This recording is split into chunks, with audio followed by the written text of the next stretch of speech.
Buenas, hola a todos nuevamente, que veníamos charlando, pero para la grabación. Hola, ¿cómo están?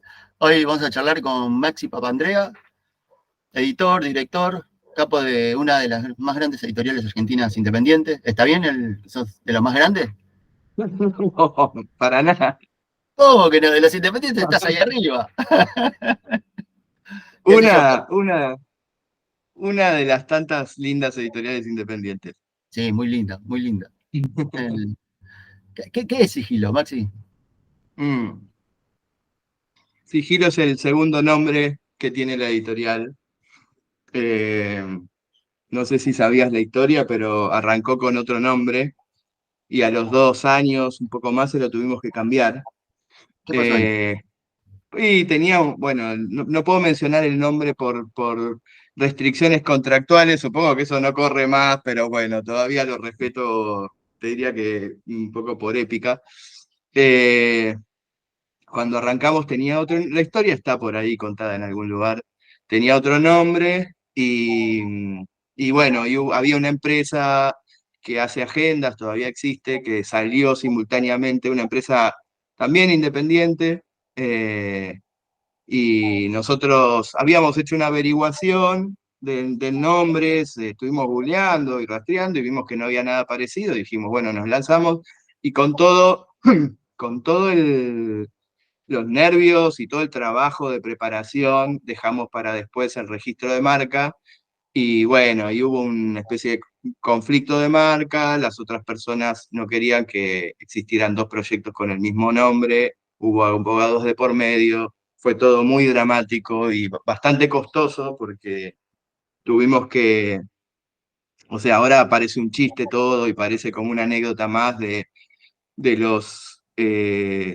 los dramáticos comienzos de cualquier editorial independiente, pero en nuestro caso ya teníamos 6 libros publicados y tuvimos que retirar todos los libros de las librerías, cambiamos el nombre de la editorial y volver a imprimir las tapas, volver a mandarlos a la imprenta para recuadernar, para ajustarlos, cambiar las páginas algunas páginas de interiores, los legales, y esperar 7, 8 meses hasta que nos otorgaran el permiso del nombre de sigilo para volver a salir al ruedo. Así que sí, fue todo muy dramático. El momento en que cerramos el acuerdo con la otra empresa, teníamos que resolver todo muy rápido y por supuesto que esto eh, fueron 2 años y pico después del arranque de la editorial. La editorial comenzó a trabajar, publicó el primer libro en septiembre del 2014 y, ¿Cuál fue y el primero? bueno, ¿cómo? ¿Cuál fue el primero? El primero fue Te quiero de J.P. Subi. Y, y entonces, bueno, había que elegir un nombre, un nuevo nombre. O sea, el ejercicio fue, por lo menos yo en ese momento tenía la editorial con otras 2 personas, y el ejercicio fue desprenderse, desapegarse del nombre original, que obviamente con un proyecto editorial puesto a pulmón, con muchas ilusiones, con mucho esfuerzo, etcétera, uno estaba como enamorado de ese nombre y había que devolverlo, o sea, entregarlo, resignarlo y, y pensar otro. Y, y Sigilo surgió porque yo tengo un gran amigo que es escritor, Benjamín Labatut. En los últimos Sí. años se convirtió es como mi hermano del alma, y con él charlábamos mucho, sobre todo él, que tiene lecturas muy curiosas y muy extravagantes, sabe mucho sobre magia, sobre la tradición de la magia, digamos, y en ese momento estaba especialmente interesado en eso, y me había hablado de un procedimiento mágico que es hacer un sigilo. Es bastante, si uno googlea, enseguida salta cómo se hace un sigilo. Y bueno, en esa semana que yo estaba como encerrado en mi casa tratando de buscar un nombre, se me apareció una conversación que tuve con Benjamín y dije, es esto. Y al mismo tiempo, etimológicamente, sigilo quiere decir sello, o sea, y de ahí lo toma la magia, o sea, Es porque un sello mágico. exactamente, exactamente. Entonces, y por otro lado, me pareció, en ese momento me pareció una palabra extraordinariamente literaria, que creo que no hay un solo libro donde no aparezca la palabra, pero al mismo tiempo no es una palabra como, no sé, creo que tiene una especie de presencia o omnipresencia sigilosa, ¿no? Entonces cerraba por todos lados y sobre todo porque no había nada en todas las marcas de la Argentina que se llamara así. Y la verdad es que bueno, yo estoy muy feliz, me parece que es un nombre mucho más lindo de lo que del anterior. A mí me encanta el nombre de la editorial, creo que encontró su espíritu ahí. Y también, bueno, qué sé yo, hay algo, a partir de ahí nace un poco el eslogan, ¿no? Que eso es otra historia, pero nosotros tenemos un lema que es verdad, misterio, locura y maravilla. Eh, y bueno, para mí, yo creo un poco en la magia, o bastante en la magia, y, y me parece que hay algo mágico en el hecho de editar y de publicar y del mundo de la literatura. Entonces, todo cerraba por todos lados, por lo menos conceptual o simbólicamente. ¿Podemos esperar un libro de Crowley? Bueno, está la biografía, ¿no? Claro, Eh, que no estaría yo mal. tengo varios. No lo tengo muy investigado a Crowley, lo conozco, por supuesto, y además tenemos, sí, el segundo libro de la editorial, El curso del corazón, de M. John Harrison, que es un Mm, escritor que sí escribió. lo tengo acá, mirá. Bueno, ahí Te iba a está. preguntar, El epígrafe de ese libro es de Crowley. a ver, pará, A ver, pará. ¿lo tenés ahí? Si, Léemelo. si no me equivoco, no, pará, no sé si es el epígrafe. A ver, A ver, ¿es así o...? Sí, ¿puede ser? puede ser, a ver.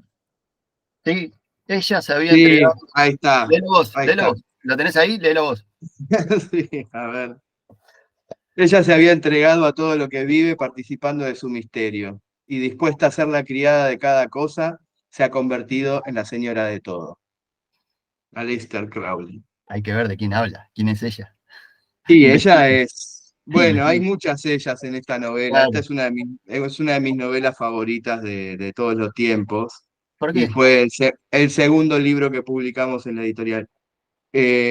¿Por qué? Porque la leí a los 20 y algo de años y fue como, fue una revolución espiritual, existencial, fue, no sé. O sea, me Mira, pasó con Harrison, es uno de mis escritores favoritos estás y por esta publicar algo novela nuevo, ¿no?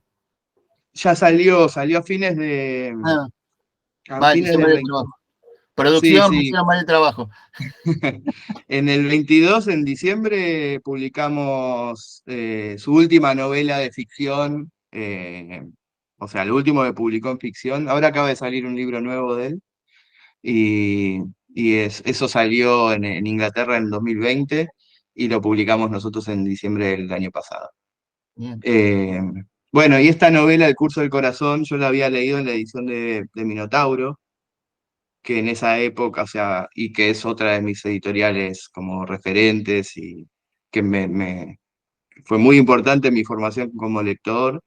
Y además por Rúa, tanto en su beta, digamos, como editor de en Sudamericana, pero especialmente como editor en Minotauro, para mí es quizá el referente mayor, ¿no? ¿Cómo? Y sí, No, decime. sí. No, no, eso. Quería mencionar que también como gesto en el arranque de la editorial, el segundo título fue reeditar El curso del corazón, ¿no? Entonces ahí hay una inscripción, eh, más allá de lo importante que me parece a mí, digamos, la novela, y que además, obviamente, desde que salió la edición en los 90 en Minotauro, M. John Harrison fue ganando una cantidad de lectores muy importantes acá en la Argentina, sobre todo. Y es como se convirtió en una especie de autor de culto. Pilva lo trajo hace varios años a Buenos Aires, que dio unas charlas y entrevistas extraordinarias. Mariana Enríquez es una gran fanática de Harrison y escribió sobre él. Eh, pero bueno, también me parece que lo que hizo Porrúa desde Minotauro con las traducciones de escritores de género fantástico, pero también con la relación de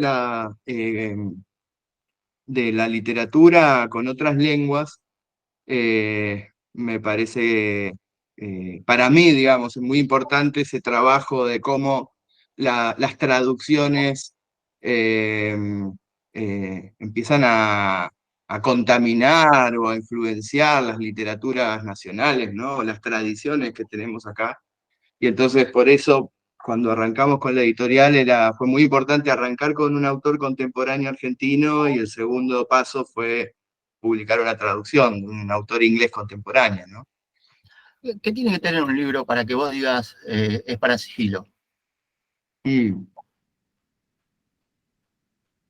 Mm, Que se venda.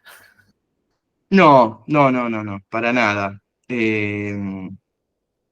No es en lo primero en lo que pensamos. Bien, Yo creo que tiene que estar bien escrito. Eso es una cosa que tanto, obviamente que es la buena escritura es una cuestión polémica y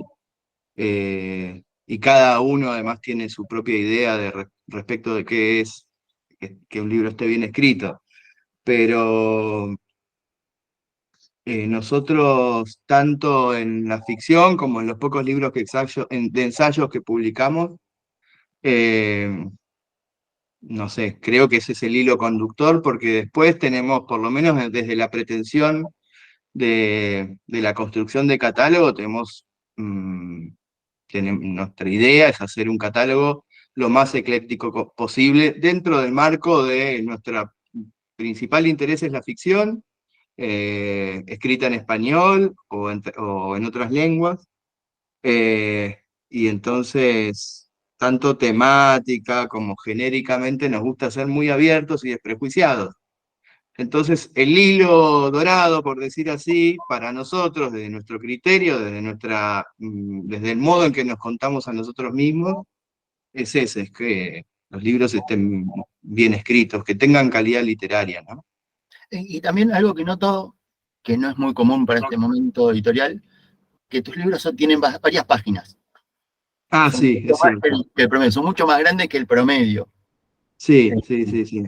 ¿Eso es una Sí. elección o No, eso es que, a ver, eso es que los libros históricamente, desde siempre, manejan con extensiones que no responden a las exigencias del mercado. O sea, las escritoras y escritores se sientan a escribir y si sienten la necesidad de escribir 1500 páginas, lo hacen, o si sienten la necesidad de escribir una novela, lo hacen. Y nosotros como editores crecimos como lectores leyendo libros largos, leyendo libros cortos, etc. La restricción de extensión tiene que ver con la época, con la falta de tiempo de la gente para leer, eh, pero a ver, lo voy a plantear en términos un poco dramáticos, pero me tiene preocupado eh, porque en un mundo ideal, digamos, deberíamos poder leer tanto novelas largas como novelas cortas o libros cortos y libros largos. Eh, pero claramente, y creo que en los últimos años quedó más claro que nunca, es mucho más accesible para la gente, con todas las demandas de la vida cotidiana, etcétera, tener como la satisfacción de haber leído un libro cortito. Ahora se están publicando libros de 50 páginas, ¿no? sí, sí, sí. Eh, que son, bueno, que obviamente afectan, la extensión afecta, no sé, o sea, son como cada pieza textual, por decir así, tiene su sentido, pero sería muy empobrecedor un universo, una librería llena de libros chiquitos, ¿no? Pero bueno, no deja nosotros notamos también que los libros más largos No en todos los casos, por ejemplo, tenemos el caso de Desierto Sonoro, que tiene 580 páginas, y la gente se sienta y lo lee como si fuese una novela de 80 páginas. Hoy, Eh, hoy, Hoy, 2023. exactamente, y es una novela súper literaria, o sea, por supuesto que está extraordinariamente bien escrita, pero tiene un grado de sofisticación literaria muy alto, pero tiene también la virtud de ser muy legible para la gente y muy atractiva, y eso hace que la gente llegue al final muy rápidamente, ¿no? Y muy fácilmente. Pero no en todos los casos, no todas las propuestas son así. Y, y bueno, y nosotros no queremos resignar la posibilidad de publicar novelas en donde puedas, no sé, eh, sumergirte y perderte y que te exijan y que tengas que poner mucho de voz y mucha atención. Pero bueno, también somos conscientes de que no es lo más fácil para que se venda en librerías, etcétera. Entonces vamos regulando un poco las posibilidades. Oh, Pero, pero lo que decía me parece una muy buena observación porque sí, es cierto, o sea, a veces nos calentamos tanto con un libro que confiamos en que la extensión no va a ser un impedimento para que toque a los lectores y las lectoras. hoy es impensado publicar un libro de 500 páginas, por lo menos este año. Sí, nosotros estamos preparando uno, brasilero, por ejemplo. ¡Al loco! Sí, ya sé, estamos locos. Hace rato que lo tenemos. Se llama Pornopopeya. Es una novela de culto que salió de un escritor que salió en el 2009 y hace rato está lista la traducción y precisamente por todas las restricciones y dificultades lo venimos postergando y ahora estamos arrancando, retomando el trabajo para ver si lo sacamos a fin de año o a comienzo del año que viene. Bien. Eh, supongo que supongo no, es muy distinto tu trabajo como editor con traducciones, que tenés que laburar con traductores, a cuando Sí, haces la edición de un escritor argentino. ¿Te sí, metes mucho en tanto en el trabajo del traductor como para corregir al escritor? son dos trabajos distintos. eh, que requieren como de habilidades y competencias diferentes. Eh, por supuesto que uno, en general cuando uno publica una traducción, el libro ya fue editado en otro país o en otra lengua, entonces el trabajo de edición del manuscrito, del original, ya probablemente haya sido hecho por algún otro editor o editora. Entonces el trabajo que se hace en el caso de una traducción es, se trabaja con la versión y uno no puede modificar, digamos, no sé, no puede modificar estructuralmente el libro, no puede modificar pasajes, no puede quitar pasajes. De hecho, todo eso está especificado contractualmente, no se puede modificar el original, pero sí uno trabaja con los traductores y traductoras para tratar de llegar a la mejor versión. Nosotros tenemos la suerte de trabajar con excelentes traductores y traductoras y entonces el trabajo que hay que hacer de, como de refinamiento de la versión, siempre, y a veces también llamamos a colaboradores para que hagan ese trabajo, ¿no? Pero en todos los primeros años lo hacía yo, o a veces lo hizo también mi socio, que es traductor, Adam Blumenthal, que se sumó a la editorial en el 2017. Cuando yo lo conocí en Guadalajara, él tiene, en ese momento creo que tenía 31 o 32 años, y nos conocimos una noche, nos pusimos a hablar y me cuenta que a los 31 años era el traductor al hebreo de Bolaño, había traducido 5 libros de Bolaño. Eh, eh, Había traducido a Aira al hebreo, a Samantha Schweblin. Tenía todo un recorrido como traductor absolutamente deslumbrante. Y entonces, bueno, no solo a mí me interesó desde el origen, digamos, desde el momento en que pensé el proyecto, trabajar con traducciones, sino que también después se sumó Adam, que tiene su propio recorrido y no solo es alguien que le interesa la traducción, sino que la practica.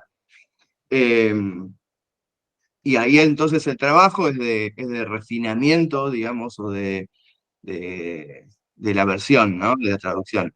En el caso de los manuscritos, sí, cuando es necesario, eh, uno trabaja con los autores, eh, con idas y vueltas, ¿no? Hace observaciones, interviene, eh, mm, no sé, a veces se trabajan varias versiones de los manuscritos a llegar a una versión que nos parece a nosotros y también a los autores que es lo que hay que publicar. Y a mí me gusta mucho hacer ese trabajo. Eh, y de hecho, como una de las líneas que más trabajamos, no sé si que más trabajamos, pero que nos importa mucho trabajar es la de descubrir nuevas voces. A veces, o sea, los libros que publicamos o los nuevos autores que publicamos son autores con mucho talento, pero que llegan con manuscritos que requieren de cierta intervención, ¿no? Y que probablemente en el segundo o en el tercer libro ya no necesiten la mano de un editor, o la mano va a ser distinta, digamos, va a ser más bueno, de detalles, pero bueno, es muy divertido ese trabajo y yo siempre digo que em, yo arranqué bueno, yo trabajo para la industria editorial desde los 19 años, arranqué como corrector, pero paralelamente yo quería ser escritor. Y en algún momento, cuando descubrí que lo mío era la edición, eh, solucioné ese deseo, digamos, es como que se reconvirtió el deseo, pero hasta ese momento, que fueron un montón de años, casi 15 años o quizá un poco menos, intenté formarme como escritor y todo ese trabajo de formación me sirve muchísimo a la hora de sentarme a leer un manuscrito, porque siento que yo estuve ahí, yo sufrí, como sufren los escritores, me di cuenta de que uno no puede escribir todo lo que, cualquier cosa, o sea que uno tiene que encontrar su universo, su lenguaje, y entonces siento que fue toda esa experiencia, digamos, de intentar escribir, es quizá la herramienta principal con la que trabajo a la hora de editar manuscritos, ¿no? ¿Tomaste algún modelo, algún editor como modelo cuando empezabas? Mira, no, la verdad que no. Cuando empezaba como editor, Claro, claro. bueno, o sea, el, a ver, el hecho de haber trabajado desde muy jovencito en la industria editorial, haciendo libros, fabricando libros, yo arranqué en Planeta, que fue una escuela maravillosa porque bueno, el régimen de producción de Planeta, por supuesto, además de que uno tomaba contacto desde un libro de cocina hasta me tocó corregir a Saer, por ejemplo, ¿no? O sea, manejabas un rango muy, muy amplio y muy diverso. Entonces tuve como un millón de oportunidades para aprender cositas de mucha gente, porque estaba siempre atento, además me interesaba mucho todo el universo editorial. Y entonces tomé cosas de cada experiencia, te diría. Pero en los primeros años sí tenía como referente especialmente a Paco Porrúa, como te decía antes. Y después, en el momento eh, en que, en que ya empecé a vislumbrar y te diría a tener la claridad de que lo mío iba por la edición, ahí me di cuenta de algo, eh, y es que, o sea, cuando yo me formé como lector, que leía mucha literatura argentina contemporánea, una de mis, no sé, las cosas que estaban disponibles en esa época en las librerías era sobre todo la colección que hacía Form en Planeta, ¿no? Biblioteca del Sur. Y entonces cuando me di cuenta de que lo mío iba por ahí, me acordé de eso y me acordé del eclecticismo que tenía Forn, que publicaba, no sé, a Laiseca, una novela de 500 páginas, al lado de Talmaceto, por ejemplo, que eran como literaturas que no tenían nada que ver. Y yo los leía todos porque quería saber, quería averiguar, no solo obviamente esa colección, sino también otra literatura argentina contemporánea, pero quería saber qué me interesaba, a qué tradición pertenecíamos como rioplatense, digamos, y además qué se estaba haciendo en ese momento. Y entonces, con el tiempo me fui dando cuenta lo importante que había sido Forn como editor, en mi formación como lector, y también en el criterio que él fue desarrollando en esa colección, ¿no? Y además de todas las historias que se contaban, que era un loco editando los manuscritos, y después, por supuesto, me puse a investigar, y el primer año, yo me iba de vacaciones a Pinamar, eh, y el primer año en el 2014, o sea, en el verano del 2015, a pocos meses de haber lanzado la editorial, me di cuenta, estaba de vacaciones en la playa, y me di cuenta de que lo tenía a 30 kilómetros, y entonces le mandé un mail, me presenté, y le dije, acabo de poner una editorial, eh, me gustaría conocerte. Y me contestó al toque, me dijo, sí, venite, y me fui ahí a su casa en Villa Gesell, y estuvimos charlando 6 horas y media, fue una charla absolutamente extraordinaria. Y, y bueno, después seguimos en contacto y lo fui a ver varias veces más. Y no solo fue importante Forn por esa colección y por todo el trabajo que hizo en la edición de libros, sino también por haber fundado Radar, ¿no? Y Radar fue también, para la gente de mi generación, fue como un suplemento cultural absolutamente eh, necesario y influyente y enriquecedor. Sí. Así que Ya que, bueno, si hoy en día tengo que pensar una figura que creo que sin duda fue uno de los grandes editores que tuvimos sin duda, o sea, fue quizá el editor más importante, ¿no? bien. Ya que lo nombras a Ford, contanos la historia de este libro. Bueno, claro. eh, mm, justo se cumplieron, hace 2 días se cumplieron 2 años de la muerte de Juan. Eh, un par de meses antes de que muriera me escribió para decirme, Maxi, hay un chico en mi taller que está hace como 6 años, eh, que, que para mí, me lo puso así, para mí es uno de los mejores escritores de su generación de Latinoamérica.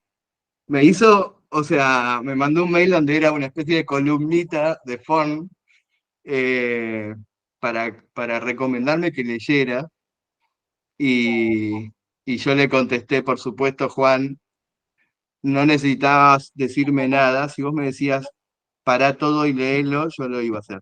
Y que fue por supuesto lo que hice. Y me pareció un libro hermoso, obviamente estaba, o sea, todos los cuentos habían sido editados por Juan en su taller, y Santiago se había formado en el taller de Juan y en el diálogo con Juan y con sus compañeros, ¿no? Y, y bueno, y enseguida lo leyó Adam también y me dijo, sí, por supuesto, vamos a publicarlo. Y le escribí a Juan y le dije, sí, lo queremos publicar, pásame el contacto. Y, y bueno, y se puso muy contento, estaba súper contento Juan, súper, súper, súper contento. Qué bueno. Eh, hay hay un texto muy hermoso que escribió Santiago sobre su relación con Juan Forn. Si tienen ganas, búsquenlo porque es muy lindo. Ahí preguntaban el Y título del libro, es Una canción que dure para siempre, de Santiago ay, Patterson. No sé si lo... Featherstone. Ahí está. Featherstone. Eh, Mm. es bellísimo el libro, ¿eh? No, es buenísimo, a mí me parece es un escritorazo, o sea, es un orgullo, eh, eh, primero, bueno, el modo, la historia, ¿no? Cómo llegó. Para mí el editor de ese libro fue Juan, obviamente, y nosotros tenemos como el orgullo de haber publicado eh, lo que, lo que Juan nos sugirió que hiciéramos, pero el libro es bellísimo, y él es un escritorazo, eh, tiene, tiene mucha imaginación y es muy interesante cómo en la medianía, en un mundo un poco gris, o sea, él se mueve. Por ejemplo, hay un cuento que a mí me gusta mucho, que creo que se llama El hombre que... Me gustan todos en realidad, tengo mis preferidos, por supuesto. Hay un gran homenaje a un librero de La Plata, que creo que se llama Una canción que dure para siempre, si no me acuerdo mal, creo que es ese, pero que es un homenaje preciosísimo a los libreros a las librerías, esas librerías sucias, ¿no? Tapadas de libros, etcétera. Pero para hablar del talento de Santiago, a mí me gusta mencionar el cuento que es El hombre que se rascaba la cabeza, me parece que se llama, que es el típico, cualquiera que haya estado en un taller literario sabe que cuando uno arranca se pone a escribir, uno es muy jovencito y se pone a escribir sobre gente que ve en un bar. Y este es un cuento, es un gran cuento sobre un narrador mirando a una persona tomar cerveza en un bar, ¿no? Es como la típica figura del personaje romántico o sea, los dos son muy románticos. El escritor queriendo escribir sobre un señor gris que está tomando solo cerveza y tratando de inventarse algún cuento que, no, por supuesto que en todos los casos son todas historias bastante aburridas las que se nos puede ocurrir, pero en el caso de Santiago es un cuentazo que arranca por ahí y termina en un lugar maravilloso, ¿no? Qué lindo. Eh, Te cambio ahora, te saco de acá. sí. ¿Cuál fue el libro que publicaste que decís, bueno, va a trabajar, pero va a andar bien, pero terminó siendo el golazo de la editorial? Decís, la puta, ¿cómo la pegamos con este? Mm. Todos. No me digas todos, decime uno. No, decime Inventame uno. de última. De última, inventalo, no me dejes hablando acá solo. No, déjame pensar, es que sorpresa, sorpresa, eh, no sé, es raro porque uno tiene...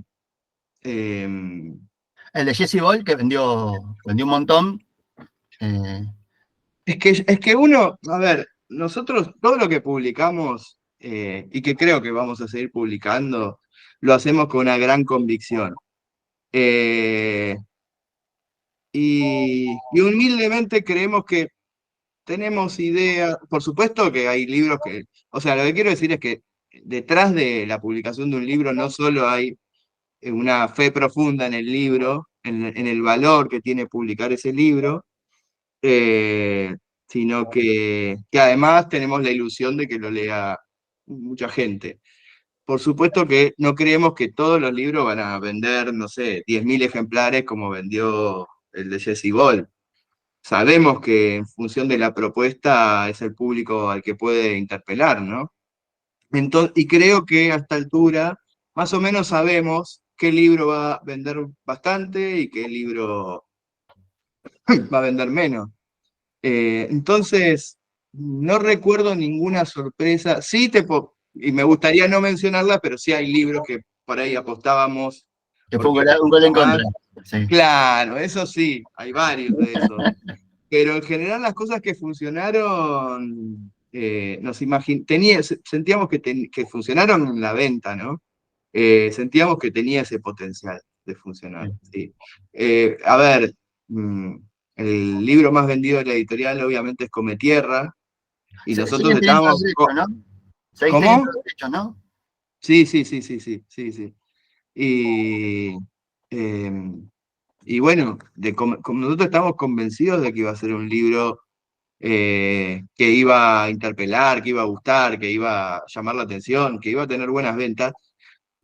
Bajo ningún aspecto nos imaginamos que iba a ser el fenómeno en el que se convirtió. quizá ese sea el mejor ejemplo, ¿no? Claro. Sí teníamos toda la apuesta, trabajamos 2 años con Dolores el libro y le veíamos como muchas condiciones para hablarle a mucha gente y para que circulara mucho, pero el fenómeno fue una cosa, sí es todavía, Dolores es un fenómeno que nadie puede prever, digamos. Ese fue el Entonces, libro, ese fue el libro que marcó un cambio en la editorial, ¿no? sí, digamos que sí, sí, sí, definitivamente eh, empezar o sea, ya teníamos varios libros que, bueno, que vendían bien y que nos estaban dando la posibilidad de hacer planes más a mediano o largo plazo, pero con el boom de Come Tierra, la editorial empezó a tener un respaldo económico que nos permitió contratar más, publicar más, armarnos mejor, digamos, como editorial. Sí, sí, sí. Pero bueno, el mismo año que se publicó Come Tierra salió Desierto Sonoro y también salió el libro de Adrián Dárgelos, o sea, Que ese sí, eh, un montón también, y ¿no? ¿cómo sí? Sí, sí, por eso, Desierto vendió súper bien y el de Dárgelos también A y mí venía, me lo llegaron y a pedir los veníamos. de Brasil. Sí, sí, porque, claro, sí, sí, sí. Sí, bueno, Babasónicos tiene fanáticos en todo el mundo. Y veníamos de Los Sorrentinos y veníamos de El Tigre en la Casa, que fue un libro que funcionó súper bien y que sigue vendiendo.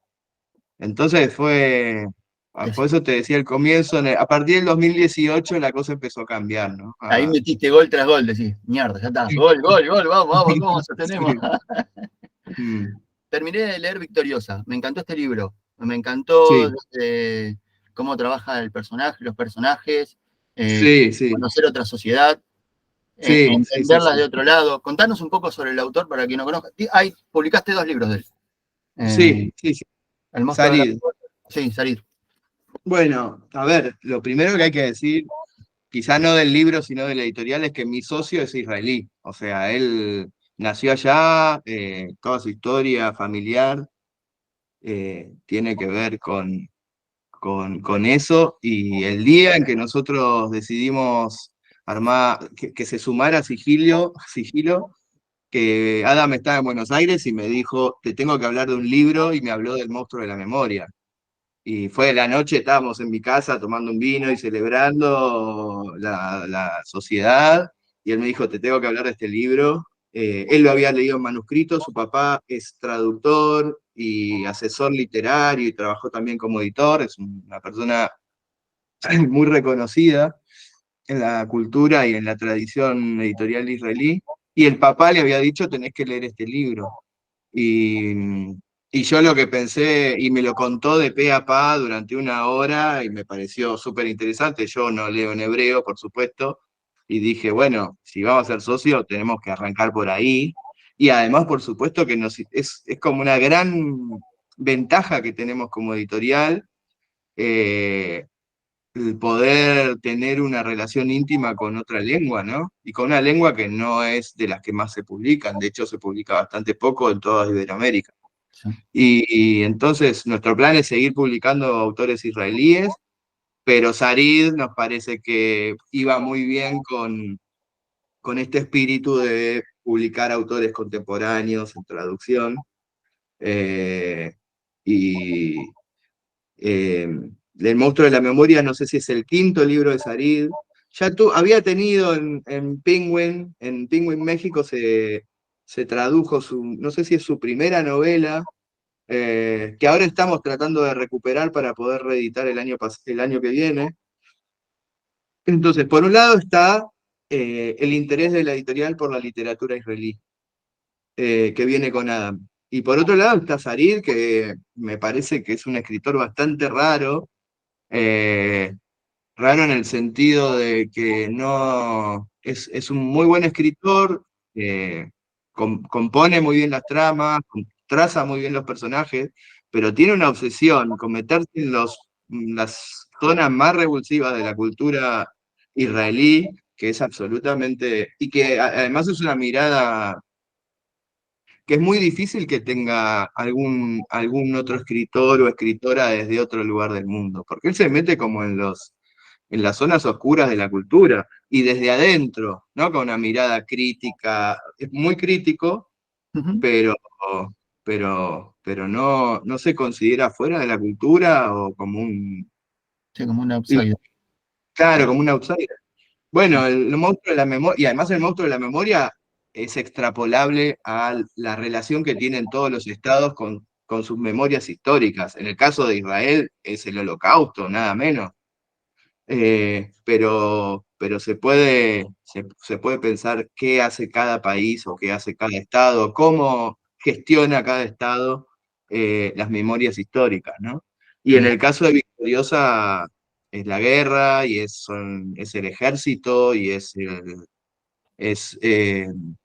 el entrenamiento psicológico para matar o para ver morir a tus compañeros, el hecho de que la protagonista sea una mujer, es muy interesante la perspectiva que le agrega a todo el dilema, ¿no? Y me parece que en lo personal considero que lo más interesante del libro, más allá de todas las cosas que dice acerca del estado de situación, de la relación de Israel con la guerra y con su ejército, tiene que ver con la construcción de ese personaje tan duro, ¿no? Tan frío, pero tan sensible al mismo tiempo, se da cuenta de todo.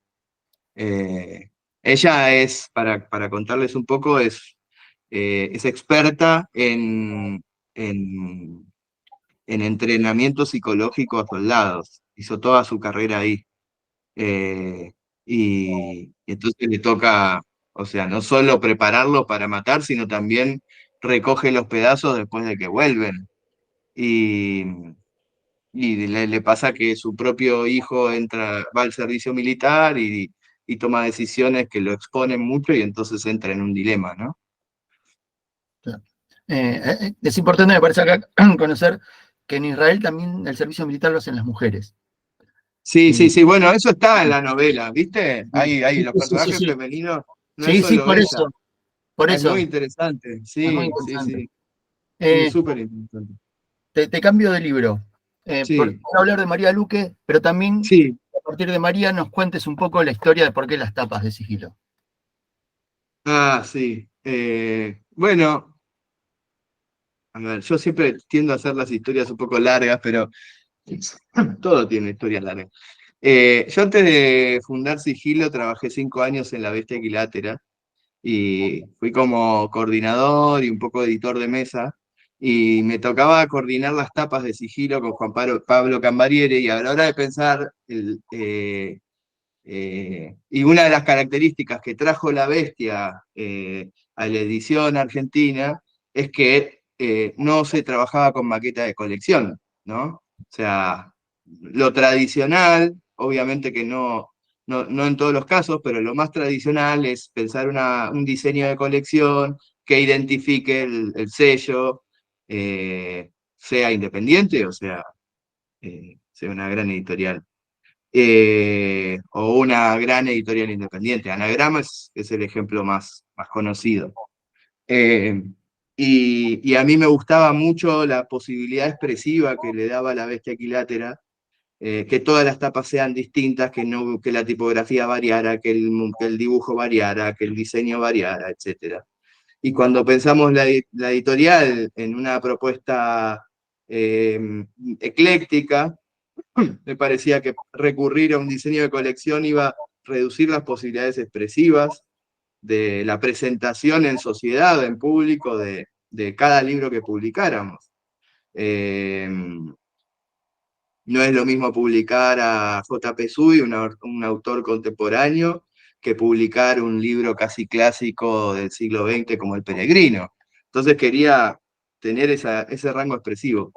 Pero como en La Bestia yo trabajaba más que nada con Juan Pablo Cambariere, que tenía una versatilidad enorme y todas las tapas tenían como un aire de familia, pero al mismo tiempo eran tapas que se defendían por sí mismas, me parecía muy difícil encontrar un diseñador o una diseñadora que manejara ese grado de versatilidad. Entonces lo que a mí se me ocurrió es, bueno, ok, para tener esa versatilidad hay que llamar a una persona distinta para cada libro. Y bueno, el libro de J.P. Subi lo hizo un artista contemporáneo que en ese momento se llamaba Gualicho, que hacía murales y yo lo descubrí en la calle, digamos, y después me lo puse a investigar. Y a María la tenía de Instagram, o sea, era una dibujante que estaba subiendo todo el tiempo sus dibujos, que desde el primer momento en que la vi dije, ¿quién es esta chica? ¿Quién es esta artista?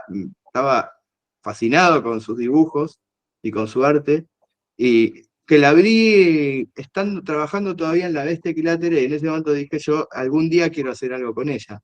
Y entonces apenas tuvimos la oportunidad, la llamé para el libro de Luis Negrón, eh, y hizo un trabajo hermoso, yo quedé muy contento. Y ahí me hice amigo de María, nos hicimos amigos y enseguida me di cuenta, me enteré que ella estaba preparando un libro, que fue su primer libro, La mano del pintor, que es una novela gráfica que tiene como protagonista a ella misma en su relación con Cándido López, y, y que terminamos publicando nosotros, ¿no? Eh, Entonces, la relación con María arrancó por las tapas y después se fue convirtiendo en una relación de editores-autora. Y lo lindo de María es que, mami, que una de las cosas de su talento es que no solo es dibujante, no solo crea libros, sino que además en un momento empezó a llevar un diario eh, que le publicó Galería, se llama Espuma, y a partir de la escritura del diario empezó a encontrarle el gustito a escribir, y un día se aparece con Corazón Geométrico, que es una mezcla de novela, crónica de viaje, diario, y al mismo tiempo todo es ficcional, o sea, sobre la base de su experiencia de vida de un año y medio en Roma, se inventó un personaje y se inventa un montón de personajes, y es otra de dentro de como de sus intereses recurrentes, que son figuras de la cultura, de otros tiempos, le encontró la manera para escribir un libro de prosa, nada más, ¿no? Ahí el único dibujo es el de la tapa, que lo hizo ella, por supuesto. Buenísimo. Acá tenía dos preguntas, sí. Caro pregunta, ¿por qué la traducción de Victoriosa no fue adaptada al español neutro? Porque, sí, eso es algo que nos señalaron. A ver, la primera respuesta es que la traductora eh, es una traductora experta del hebreo, que es española, y nos parecía respetuoso eh, mantener su versión tal como ella la había hecho, ¿no? Esa es la primera respuesta. La segunda es que nosotros en nuestra aspiración eh, es que no, es que nos podamos leer, no sé, que podamos leer traducciones mexicanas, traducciones colombianas, traducciones españolas, como de hecho hacemos, ¿no?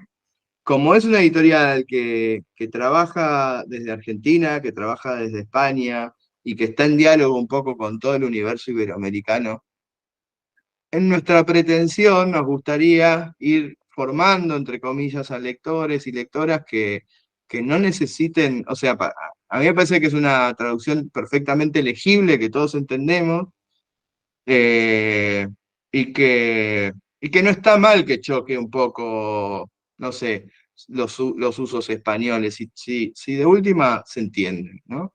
Pero bueno, eso tiene que ver con la política con una de las ideas. Sí, las políticas de traducción son muy problemáticas, eh, y yo creo que nunca, y varían en función del libro también que publicamos, eh, o mejor dicho, no es que varíen, sino que tenemos que definir un criterio. Por ejemplo, de este libro que te comentaba del autor brasileño, la traducción la hizo Martín Camaño, y a la hora de definir un criterio de traducción, por el grado de coloquialidad intensa que tiene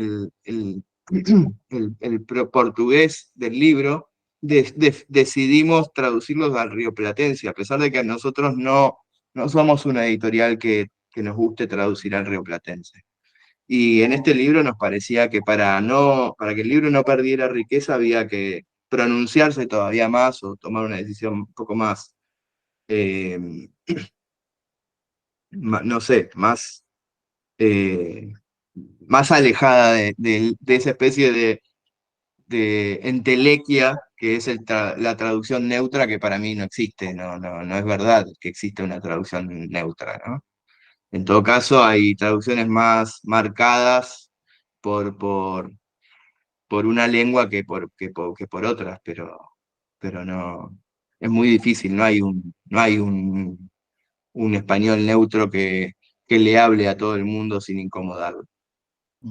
Acá Gisela pregunta, ¿por qué no, que no hablamos, no? ¿Quiere saber algo de Furia, de Clio Mendoza? Bueno, no sé qué quiere saber. Eh, Contanos el eh, libro. ¿Cómo? Contanos quién es Clio Mendoza, contanos Bueno, el libro. Clio, Clio es una autora mexicana que creo que tiene 30 años en este momento, 31. Es su primera novela. eh, Cuando la novela se publicó originalmente en México, en la editorial Almadía, que es una gran editorial independiente que tiene eh, muchos años y un catálogo fenomenal, muy rico y muy variado también. Eh, y Clio, para ese momento, es poeta también y había publicado 2 libros de poesía. Eh, y antes de que saliera incluso en México, Guillermo Quijas, el director editorial, me escribe y me dice: Maxi, quiero que leas una novela que vamos a publicar el año que viene, y me la mandó, y la leí y dije: ¿quién es esta chica? O sea, eh, ¿de dónde salió esta chica? Es un libro es una novela del desierto, eh, sobre, sobre sobre un padre y toda su descendencia. Es una novela que arranca a principios del siglo XX y se extiende en el tiempo casi hasta la contemporaneidad. Hay varios personajes, hombres y mujeres, eh, y, y es una novela que se va transformando a medida que avanza. Es una novela bastante inesperada, porque arranca de manera muy lineal en la guerra, con 2 soldados que son desertores y que después tienen una especie de historia de amor. eh, y después la trama cambia y aparecen 2 mujeres que tienen que ver con ellos, que son, una es su madre, y bueno, empiezan a aparecer personajes y todo transcurre en el desierto, hay transformaciones. Es una novela de una potencia expresiva y inventiva, hermosa y enorme.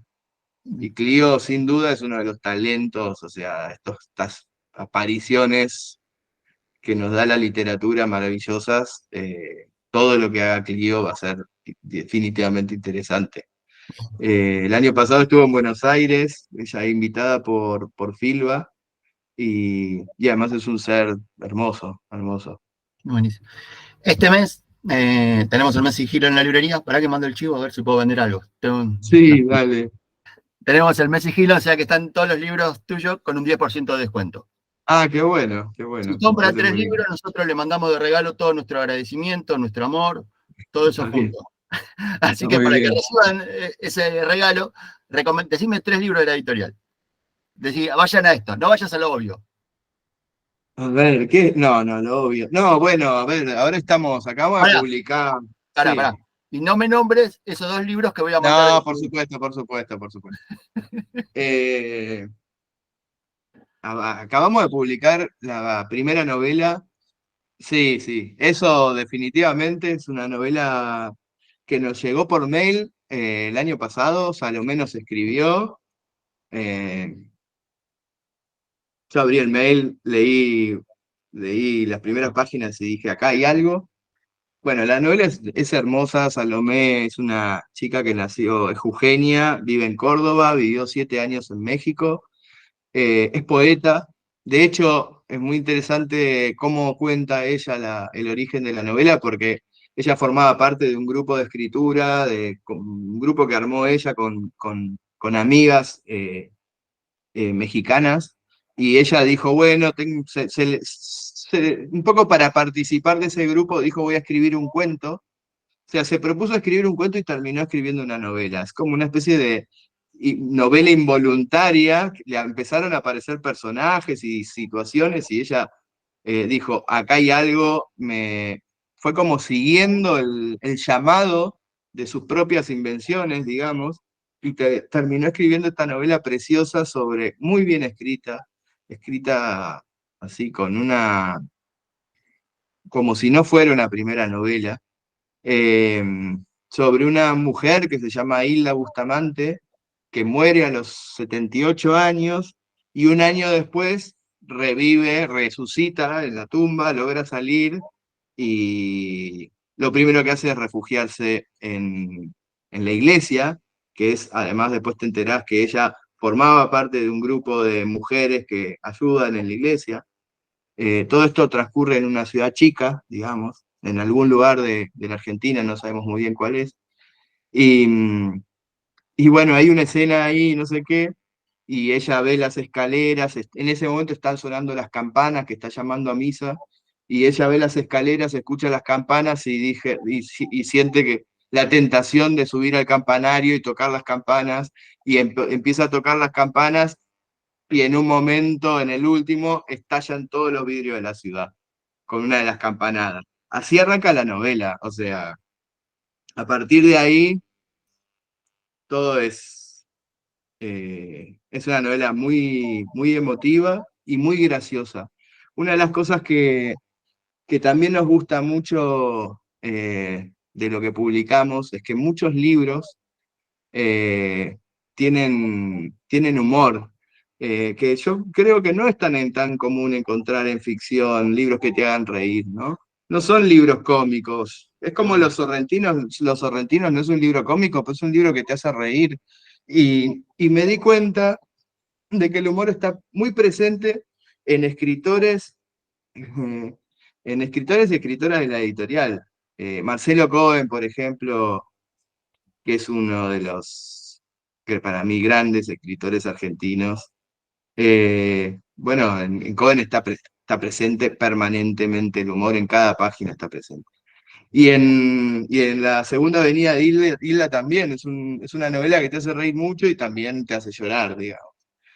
Eh, bueno, ya que mencioné a Cohen, sin duda mi recomendación, nosotros publicamos sus últimos 3 libros de ficción, Algo Más, que es una novela un poco inspirada en el 2001, es muy interesante porque todo está reformulado en su universo, en el universo que creó en todas sus últimas ficciones, que es el Delta Panorámico, pero claramente cuando Marcelo escribió esa novela estaba pensando no solo en el 2001, sino también es una especie de muestrario de formas de resistencia política, ¿no? Que fue una de sus preocupaciones de siempre. Actualizar cuáles pueden ser en este momento, esto lo publicamos en el 2015, eh, bueno, qué se puede hacer para mejorar un poco el mundo. Y los dos personajes que arrancan de muy jovencitos y terminan eh, de viejos, a lo largo de toda su vida prueban un montón de cosas para ver, pero desde, no sé, la canción de protesta hasta y formar una comunidad en el campo, ¿no? Eh, pero después de eso publicamos La calle de los cines y Llanto Verde, que son cuentos, y la consigna de todo ese proyecto de Marcelo era eh, inventarse películas y que un personaje, un narrador, cuenta, o sea, las historias, los cuentos son películas inventadas, ¿no? Y entonces el muestrario de genérico temático de los dos libros es extraordinario. Pasa de, no sé, de una historia realista a una historia de fantasía, a algo experimental. Son dos libros maravillosamente bien, hermosamente escritos y lleno de ideas y lleno de invención. Bueno, creo que sí. Buenísimo. Ahí tenemos el combo. Esos 3 libros de Cohen van con todo nuestro amor de regalo en dailybook.com.ar y ahora vamos con el de Fer y Don Marx. Dale. A ver, vos tiranos. Ah, Elegí uno más. sí, Eh, y, a ver. qué difícil entre todos los hijos, ¿no? mm, eh,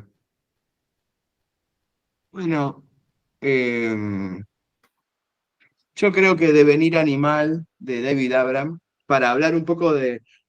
Lo tenía seleccionado, este libro. Sí, sí, sí, es un libro precioso, es un libro de ensayo, que no es común que publiquemos ensayo. Él es filósofo, pero en este libro hizo un esfuerzo narrativo, a él le interesa mucho la escritura, es un libro muy escrito y muy hermosamente escrito, y es una especie de... eh, bueno, es un filósofo que tiene su propia, que desarrolló su propio pensamiento, eh, y, y en ese pensamiento hay una reivindicación del animismo, desde un punto de vista occidental, pero habiendo pasado, porque él convivió con chamanes y un poco lo incorporó de ahí,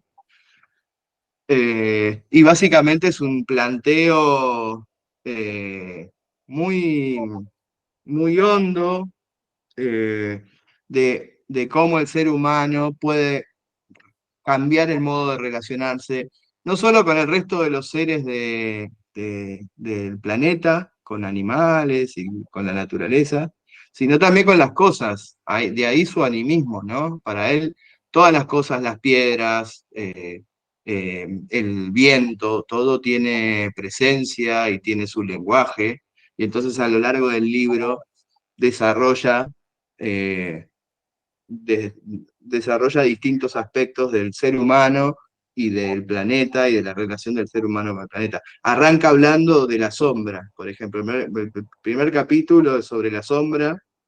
eh, Hay un capítulo sobre la casa. Hay otro capítulo eh, sobre la conciencia. Hay otro capítulo sobre que se llama El idioma de los pájaros. Hay dos capítulos sobre magia. Es un libro hermosísimo, eh, que salió en el 2011, fines del 2011, y encontró lectores muy rápidamente. Y bueno, y sigue circulando por ahí, digamos. Y yo lo leí a comienzo de la pandemia y en ese encierro para mí fue como un gran, eh, no sé, era como estar encerrado, leerlo y sentir que podía tener como la ilusión de estar en, no sé, en un parque observando, ¿no? Lindo. Eh, sí. Te voy a preguntar un libro que Marcelo Vera siempre me habla de ese libro, que está buenísimo. Mm. Decime por qué lo tengo que leer. Hablo del libro de Verónica Stiger, que el Ah, nombre sí, sí, lo sí. vos. Bueno, para mí es una joyita ese libro. También lo leí en pandemia. Ese libro fue publicado, yo lo conocía desde que salió en Brasil, eh, pero como no leo en portugués, no había tenido oportunidad. Y los que hicieron la primera edición fue Antílope, que es una editorial hermosa, independiente de México. Y cuando ellos lo publican, yo les pido la traducción, que la hizo Paula Abramo, que es una gran traductora del portugués, traductora mexicana, que tradujo, por ejemplo, los relatos de Clarice Lispector, o sea, es una traductoraza. Y bueno, y lo leí en pandemia, en el medio también del encierro, y fue un libro que lo leí en un día y que me hizo reír muchísimo. Es la historia de un señor polaco. Allá tiene además tiene elementos muy originales. Es un libro muy original, escrito con mucha inteligencia y con mucha gracia. tiene un elemento que yo no había visto en ningún lado, que es que vos abrís el libro, hay una serie de fotos que un poco enmarcan la época, ahí son barcos, claro, exacto. Pero pasás la página y te encontrás con una carta. O sea, antes de la portadilla hay una carta que te pone en situación enseguida. Y es la carta que recibe el protagonista, que es un señor polaco, bastante aburrido, donde se entera por esa carta que tiene un hijo en Brasil y que el hijo está en un hospital y que se está muriendo. Y en esa carta le llega un boleto de barco porque el hijo le pide por favor que lo vaya a ver.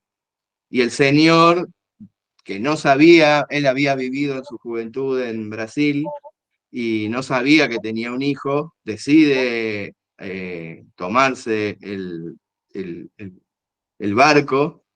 Pero cuando uno piensa que es la historia de un padre yendo a conocer a su hijo que se está muriendo, una historia trágica, todo transcurre en el tránsito. Transcurre primero lo primero que pasa es que aparece un personaje hermoso y novelesco que se llama Bob, que vivió por muchos lados y que tiene muchas historias para contar y que se le pega casi como a la fuerza. Y entonces el contraste entre este personaje novelesco y el señor gris aburrido que casi no emite palabra es ya muy atractivo. Y además después, tanto en el tren yendo hacia el puerto y en el barco, la novela transcurre más que nada en el barco, empieza a pasar un montón de cosas desopilantes y algunas terribles también.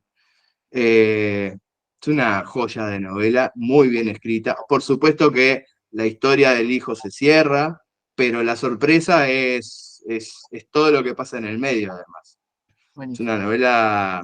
Verónica Stiger tiene varios libros publicados. Este es el único que pude leer de ella. Ella es profesora de arte y está muy vinculada con el arte, pero además escribe desde muy joven y me parece que es uno de los grandes talentos a tener en cuenta. Muy bien. Ya para ir cerrando, siempre le preguntamos a todos, a ver, ¿cómo es tu momento ideal de lectura? ¿Podés leer por placer? No, la verdad es que eh, es muy difícil bueno, llevar adelante una editorial independiente es hacer un millón de cosas muy distintas, lo cual lo vuelve algo muy divertido, pero la contra de eso es que uno no tiene el tiempo de lectura que quisiera. Y mayormente el tiempo de lectura que uno tiene, o que roba, o los fines de semana, o a la noche, o uno decide parar un día y dedicarle tiempo a una lectura, lo hace pensando en lo que va a publicar, o en los manuscritos pendientes, o en los libros que te llegan, o estás rastreando algo, etc. Y es algo que yo trato de leer algo que no sea para la editorial de vez en cuando, pero me cuesta mucho encontrar el tiempo porque siempre tengo pendiente una lectura para la editorial. ¿Te gustaría Entonces, recuperar ese, ¿te gustaría recuperar ese lector inocente? sí, me gustaría. Ahora, creo que cuando uno está tan compenetrado con su proyecto, eh, me cuesta imaginarme como lector con una mirada no sesgada, ¿no? Por la práctica, pero no deja de ser como un ideal para algún momento que no esté uno tan condicionado como lector, decir, bueno, me dedico a leer lo que, por supuesto, como fantasía está permanente. Incluso en las vacaciones uno dice, bueno, te llevas 25 libros y terminás leyendo 3, porque estuviste, no sé, trabajando la mitad del tiempo, ¿viste? Eh, pero, pero bueno, hay momentos, a mí me gusta sentarme, o sea, aislarme, sentarme y tratar son lecturas, no son picoteos, sino que son lecturas eh, de inmersión profunda, ¿no? Sí. Eh, Supongo que tendrás muchos sueños por cumplir con la editorial, pero sí. ¿cuál de todos ellos te gustaría que se cumpla?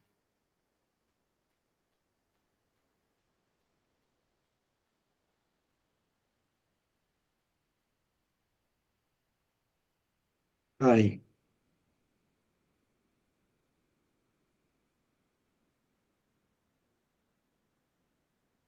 estoy tratando de acordarme uno, tengo un montón, pero me estoy tratando de acordar de uno. Eh,